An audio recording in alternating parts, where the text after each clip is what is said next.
Excuse me, Vestrum Tobias?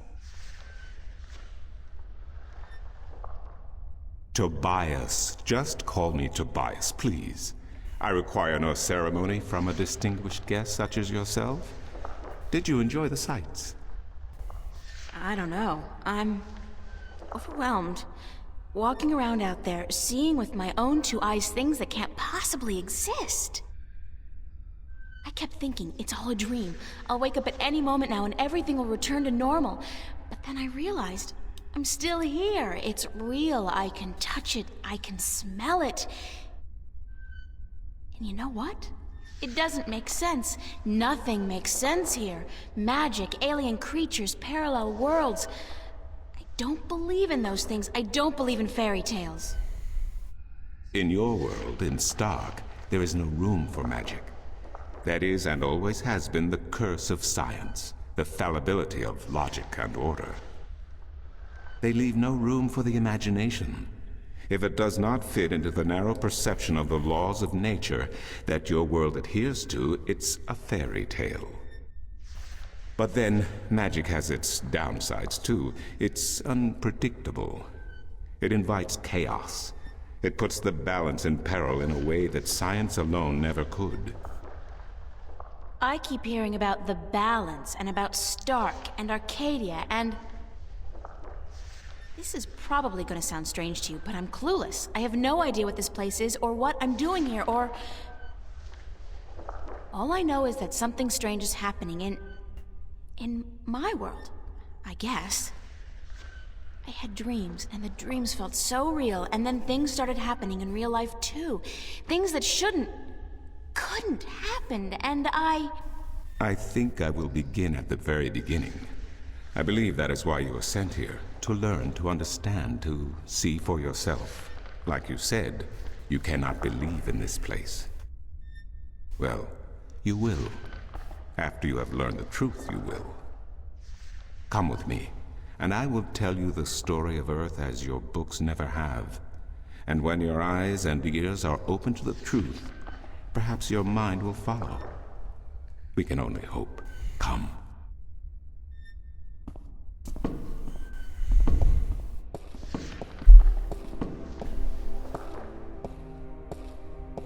This is the true story of the balance, as observed by the Sentinel, the Order of the Balance, the Fathers. The Sentinel Minstrom committed this story to the pages of the scriptures and to these temple walls thousands of years ago, so that coming generations could learn and understand their past and their future. The wall paintings we are looking at became known as the murals of the balance, and it is through these images that I will recount our common history to you, April Ryan. The story begins and ends here, with this mural. Ages ago, and in ages to come, the Earth was one, and magic and science existed side by side in nature and in all people. There was balance, and there was harmony. You're saying there was just one world then? One world, one Earth. Magic and science in balance with each other, within each and every living creature. The power to make the stars dance and to create life itself was within our grasp. But then, humankind began to exploit this divine power of two, and they saw fit to use it for their own selfish purposes. The balance of the cosmos was in peril.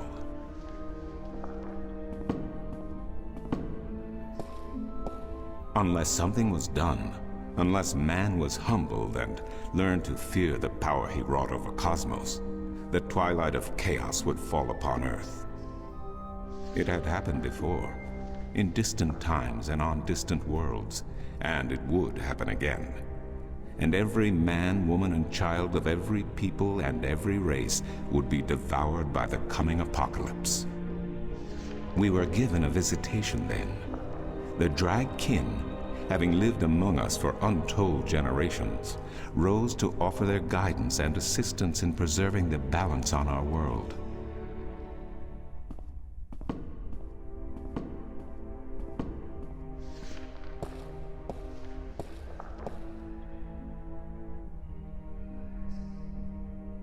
The Drag?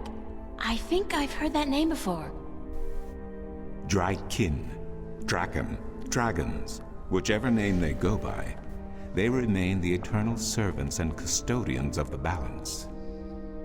There were 4 of them here on Earth, and of the 4, one who would found the order of the balance, the Sentinel. The first Minstrum were instructed that magic and science would have to be separated before the balance collapsed and brought untold disaster. Earth would have to be split in 2 equal parts. Arcadia and Stark, magic and science, chaos and order. The first Sentinel were counted 13, 6 scientists, 6 magicians, and one who was between, the Drakkin, our mentor, our custodian, our learned guide. Both magic and science were needed to perform this most difficult of tasks, to split a world in 2, to create 2 worlds from one. Wasn't the use of that kind of power dangerous to the balance? Yes, and so for this purpose, they built a tower to channel their powers and focus them on the divide that they would create. The kin had brought a disc with them, a disc forged in the fire of their world. Placed at the base of the tower, and the epicenter of the divide, the disc and the tower would become one, a conduit for the flow of magic and science. At the appointed hour, the 13 came to the tower, and with them a woman, whose destiny was decided by the purpose to which she had been born. She would be the first guardian, the human protector of the balance, who would stay in the tower for 1,000 years to watch over the 2 worlds, and to ensure that the flows of magic and science were always equal. And so the ritual began.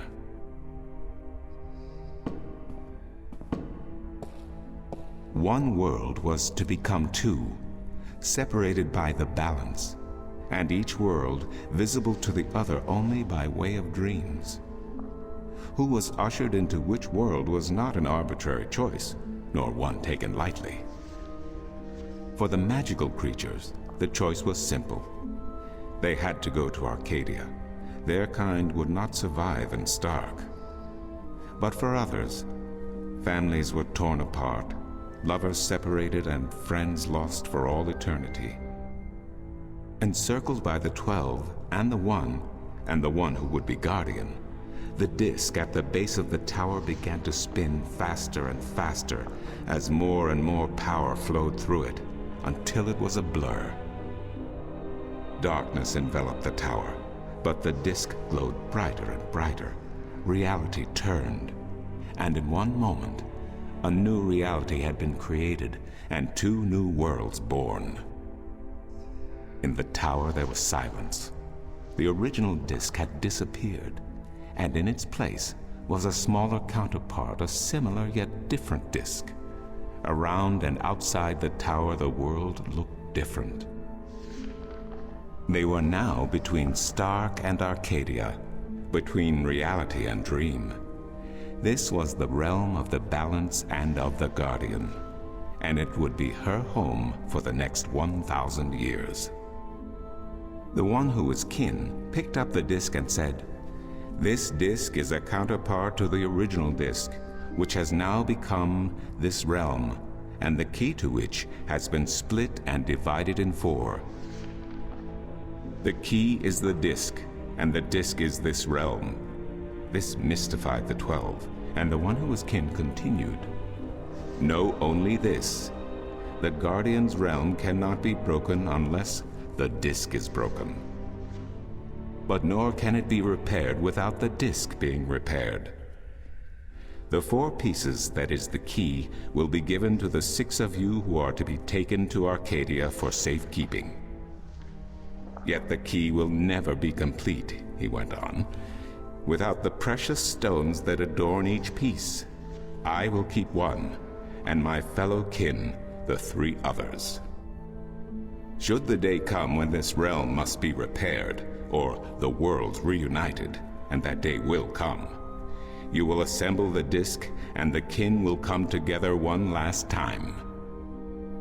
With that, 6 of the 13 went to Arcadia, and 6 to Stark, and the one who would be guardian ascended to the throne. Witness the mural, where her dreams and hopes, her very soul, were locked away in the disk. In service of the balance, these traits were nothing but barriers. Through new eyes, the imbalance between the worlds was as clear as the stars themselves to the Guardian. And with one thought, she channeled chaos from Arcadia and logic from Stark into the disk, and redistributed the power wherever it was needed. A new era had begun, the era of the Guardian.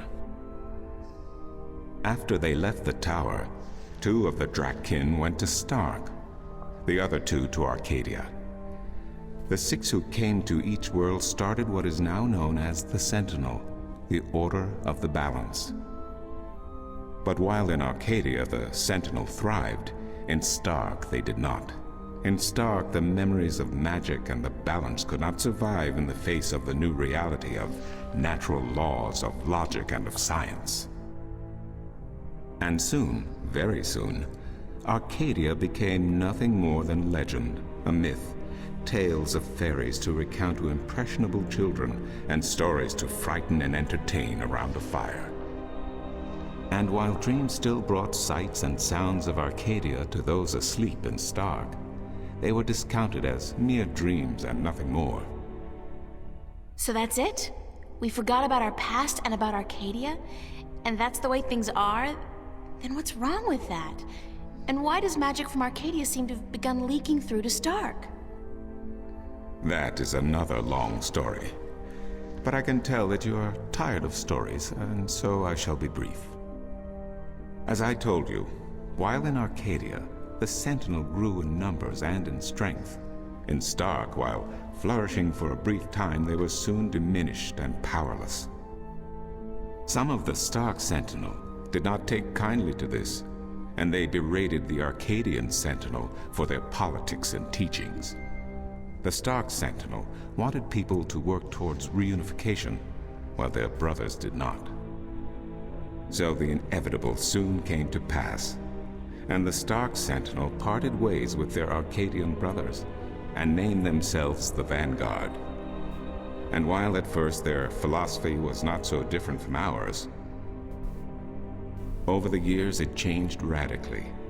The Vanguard wanted the divide torn down, the worlds reunited, and the return to what they called the Glorious Ages, when humankind could control the forces of cosmos. But first they needed their own servant in charge of the balance, their own guardian. Now, every 1,000 years, a new guardian took the place of the old one, because no one can be separated from their souls for any longer than 1,000 years. Every 1,000 years, a new guardian was born. The balance provided the seed from which a new fruit grew. But now, it has been 200 years since the previous guardian, the 12th guardian, was to be replaced. Every new child born to the balance has been taken away by the Vanguard, to be studied in an attempt to control them. In every instance so far they have failed. But the 12th guardian could wait no longer. Only a short time ago the disk in the tower shattered, and the guardian left his throne. The balance is now untended, and we have yet to find a new guardian. Unless we do so, the Vanguard may get their chance. And they may be able to place their own puppet on the throne, to rule the balance according to their principles. And this we cannot allow.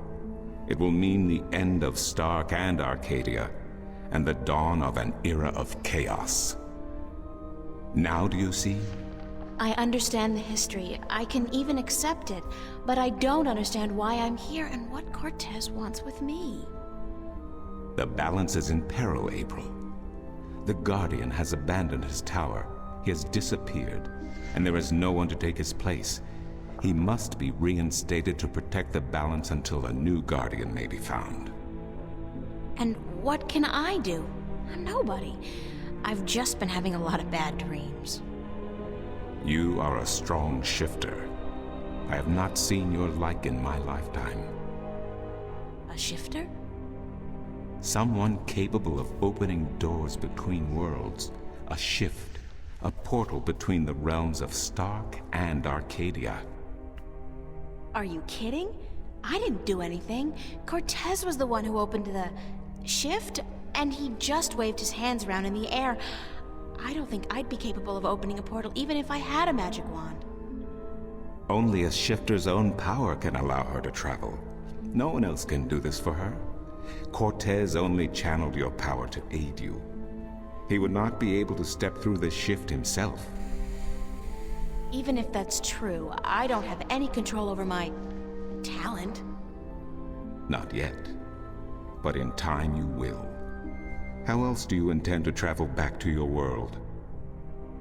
God, I hadn't even thought about that yet. Can't you help me? I'm afraid not. Even if I could shift, I would not be able to channel through you like Cortez did. So, I'm on my own? If you have any questions, I will do my best to answer them. But aside from that, yes. Yes, you are. That's so not cool.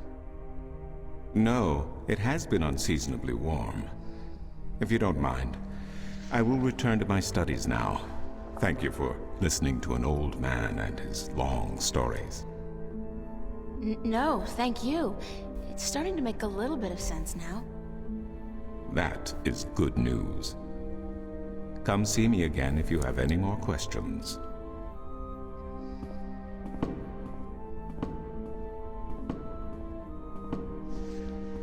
My dear God. I've just sat through that for 20 minutes. And we need to talk to him a little bit more. Excuse me.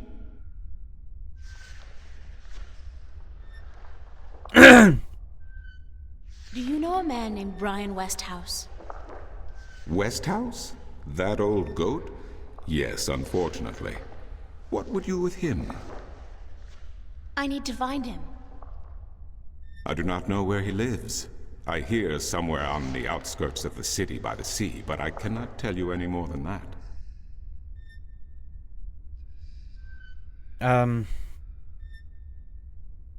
Who'd know about Westhouse? His whereabouts? I do not understand what you would with him. He is rude, uncultured, and ignorant. Cortez told me to look him up. Well, I do not know where he lives or frequents, but someone at the market may. He trades merchandise there, and I think he collects maps of the Northlands. Who did you say I should see about Westhouse? The map merchant at the market may know. There is one thing I must tell you, however. Few would know Westhouse by his real name. In the city, he is known as the Rolling Man because of his strange two-wheeled vehicle. A most dreadful and dangerous contraption if I ever saw one. A bicycle? Perhaps.